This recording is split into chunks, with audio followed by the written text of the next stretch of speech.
What if the very thoughts you trust most are the ones destroying your peace?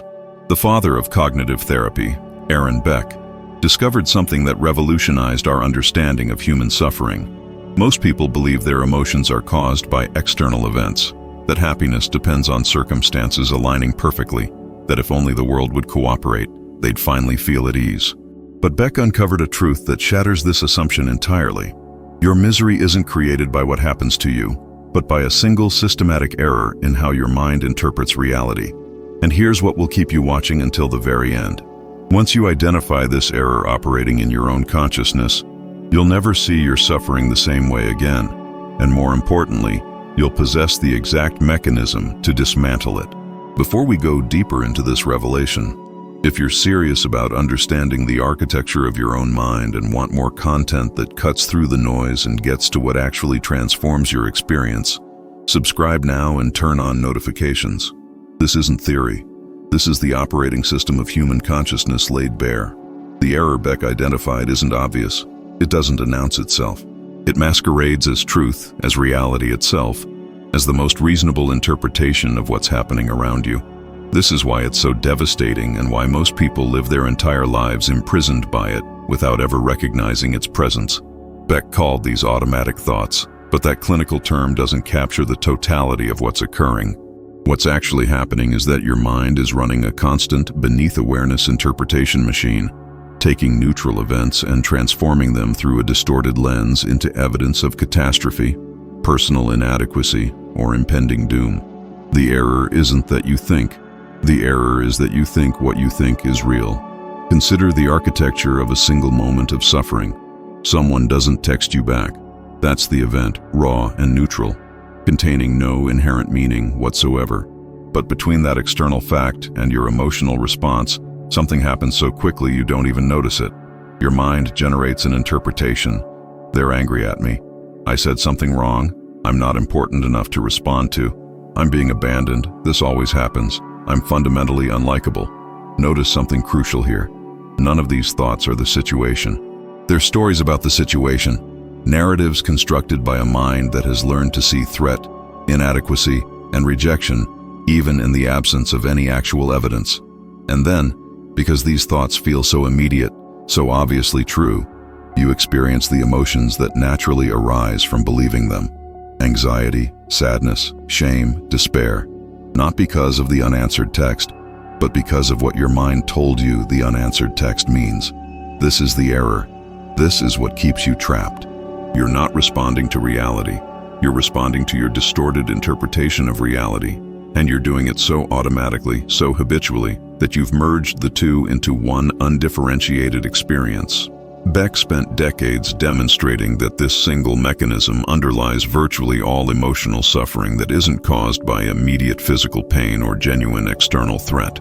Depression, anxiety, rage, hopelessness, all of it emerges not from the world, but from systematic distortions in how you process information about the world. The brilliance of Beck's discovery wasn't just identifying that thoughts influence emotions. Philosophers had been saying that for millennia.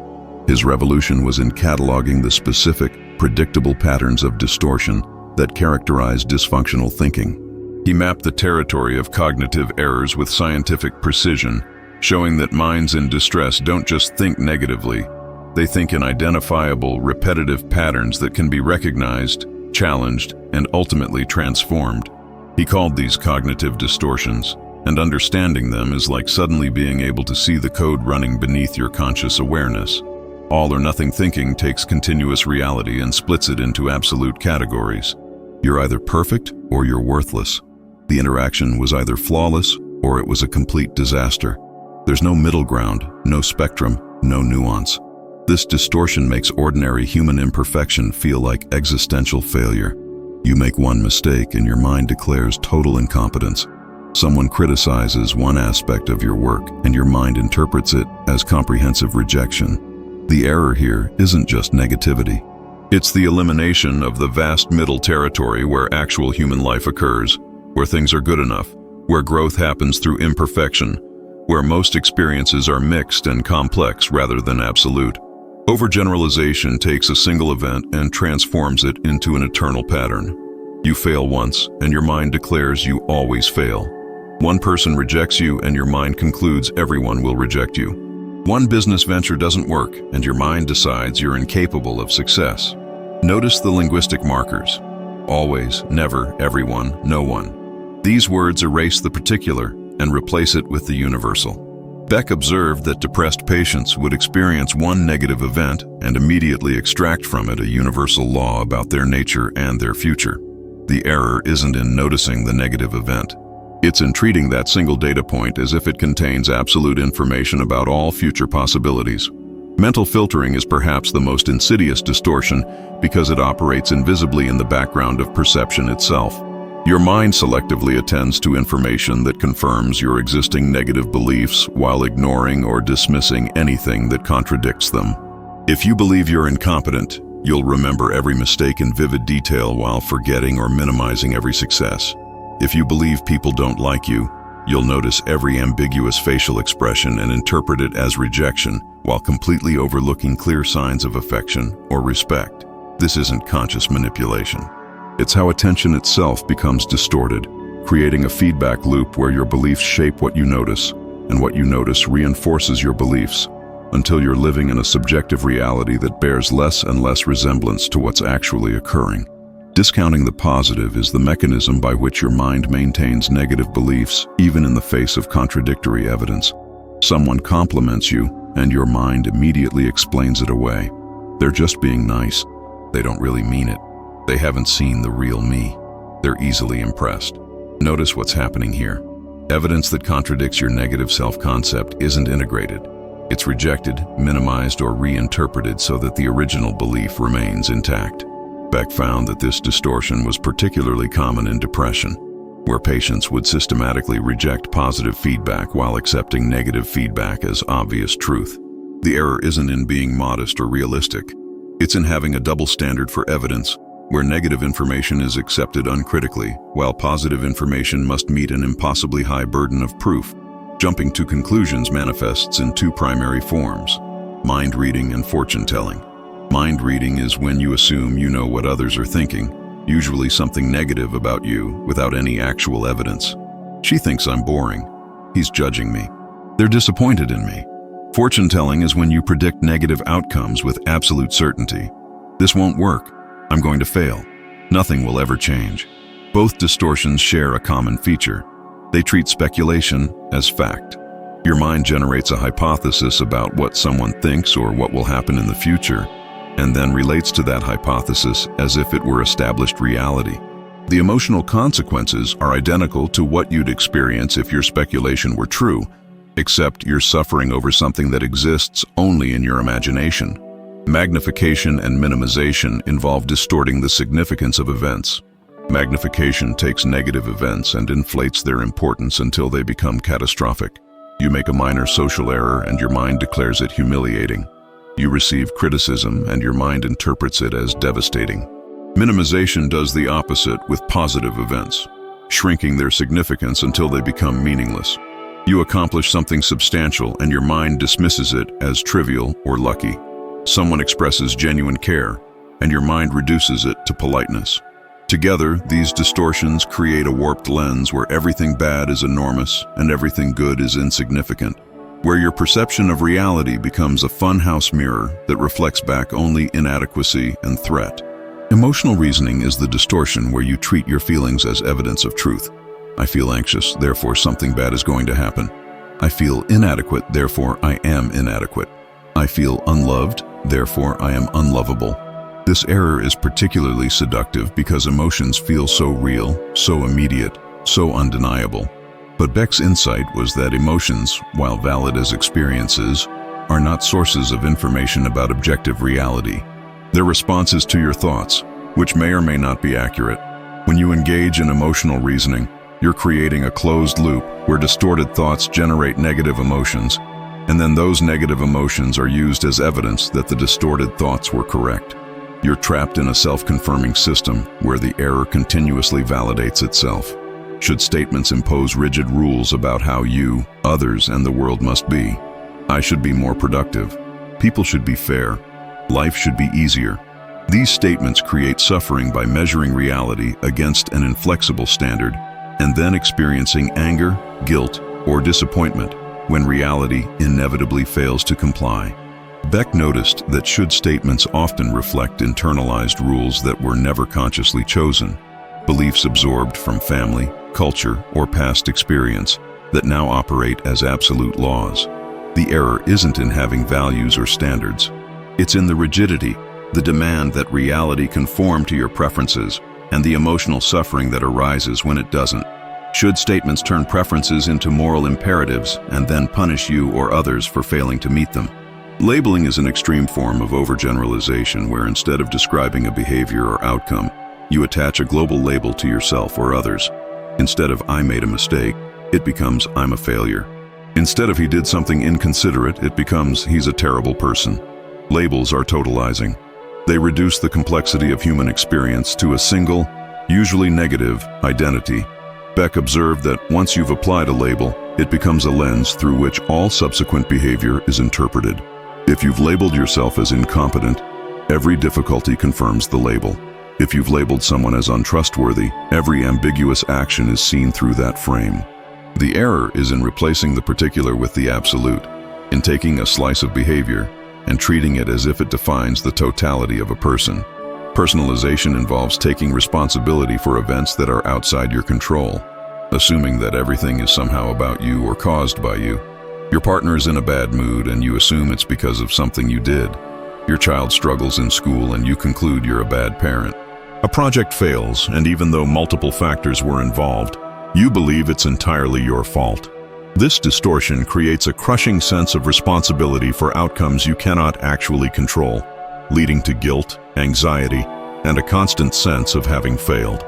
Beck found that personalization was often rooted in an inflated sense of control, where the mind prefers to believe you caused something negative rather than accepting the uncomfortable reality that many events are simply outside your influence. These distortions don't operate in isolation. They combine, reinforce each other, and create a comprehensive system of misinterpretation that can make moment-to-moment existence feel unbearable. What Beck discovered was that people suffering from depression, anxiety, and other forms of psychological distress weren't thinking slightly more negatively than others.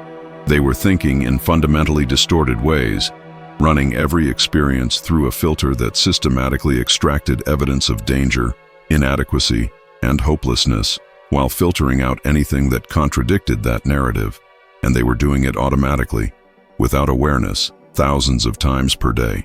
The reason this matters, the reason this is the error that keeps you trapped in suffering, is that as long as these distortions operate beneath awareness, you experience their output as reality itself. You don't think "I'm having the thought that I'm worthless." You think "I am worthless." The thought and the reality have merged into one experience.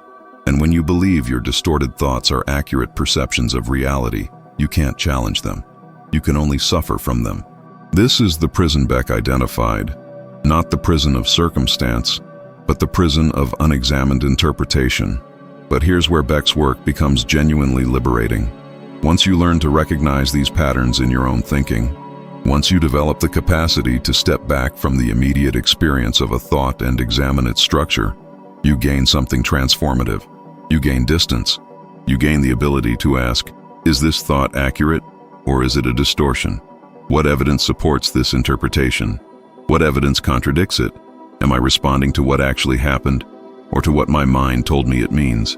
This process, which Beck formalized as cognitive restructuring, isn't about positive thinking or replacing negative thoughts with positive ones. It's about accuracy. It's about learning to see clearly rather than through the warped lens of habitual distortion. The practice begins with awareness. You have to start noticing your thoughts, particularly the automatic thoughts that arise in moments of emotional distress. This is harder than it sounds because these thoughts are so quick, so habitual, that they often occur beneath conscious awareness. You feel anxious and you assume the anxiety is a direct response to the situation. But if you slow down and pay attention, you'll discover there's a thought between the situation and the emotion. Someone gives you feedback and you feel terrible. But between the feedback and the feeling, there was a thought. I'm incompetent. I've disappointed them. I'm going to lose everything. The thought is what created the emotion, not the feedback itself. Once you've identified the thought, the next step is to examine it. Beck developed a series of questions that help reveal whether a thought is accurate or distorted. What evidence supports this thought? What evidence contradicts it? Am I confusing a thought with a fact? Am I jumping to conclusions? Am I thinking in all or nothing terms? Am I catastrophizing? What would I tell a friend who had this thought? Is there another way to interpret this situation?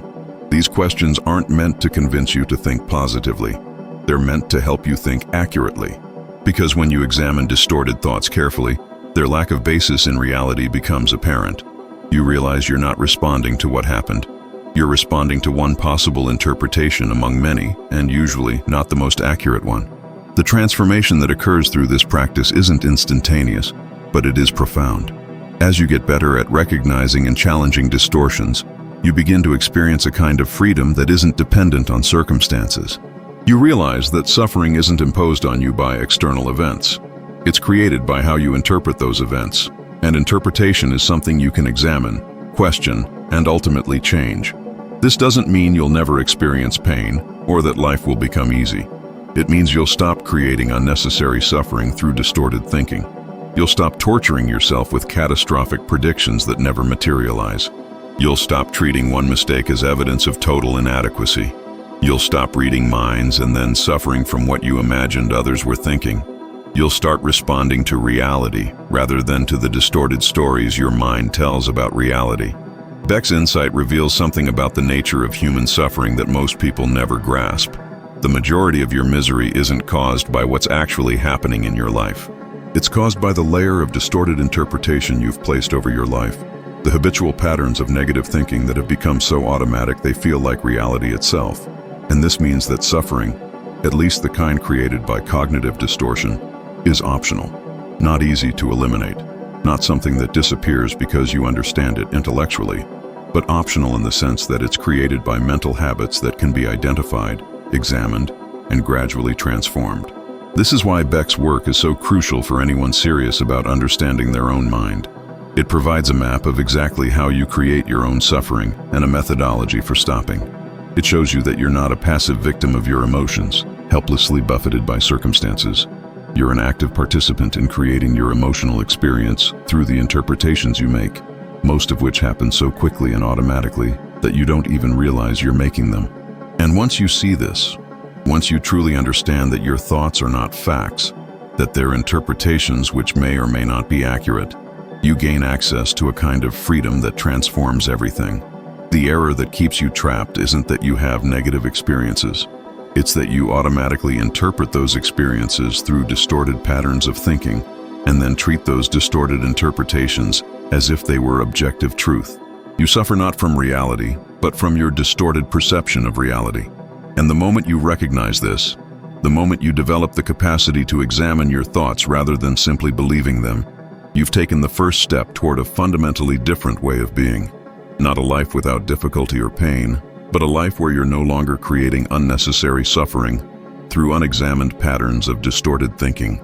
Beck proved through decades of research that changing these patterns of thinking changes emotional experience, not through willpower or positive affirmations, but through the patient work of learning to see clearly, to distinguish between what's actually happening and what your mind is telling you is happening, to recognize distortion when it arises and respond with questions rather than automatic belief. This is the path out of the prison of cognitive distortion, not escape into some fantasy of perpetual happiness, but liberation into accurate perception, where you respond to reality rather than to the distorted stories about reality that your mind has been telling you your entire life.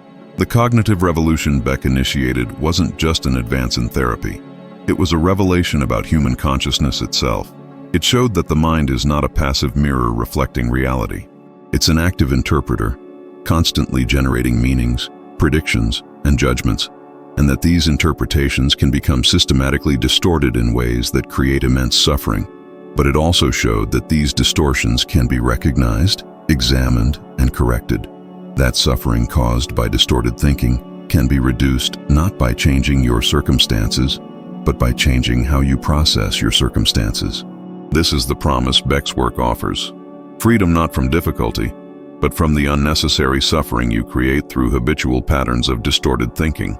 The question now is whether you're willing to look at your own thinking with the same scrutiny Beck brought to his patients, whether you're willing to question the thoughts that feel most obviously true, to examine the automatic interpretations that arise in moments of distress, to distinguish between what's actually happening and what your mind is telling you is happening. This isn't comfortable work. It requires you to challenge thoughts that have operated unchallenged for years, to sit with uncertainty rather than accepting the false certainty of distorted thinking, to trade the familiar pain of habitual distortion for the unfamiliar territory of accurate perception. But on the other side of that discomfort is something Beck demonstrated over and over in his clinical work: genuine relief, lasting change, and freedom from patterns of suffering that once seemed inevitable and unchangeable.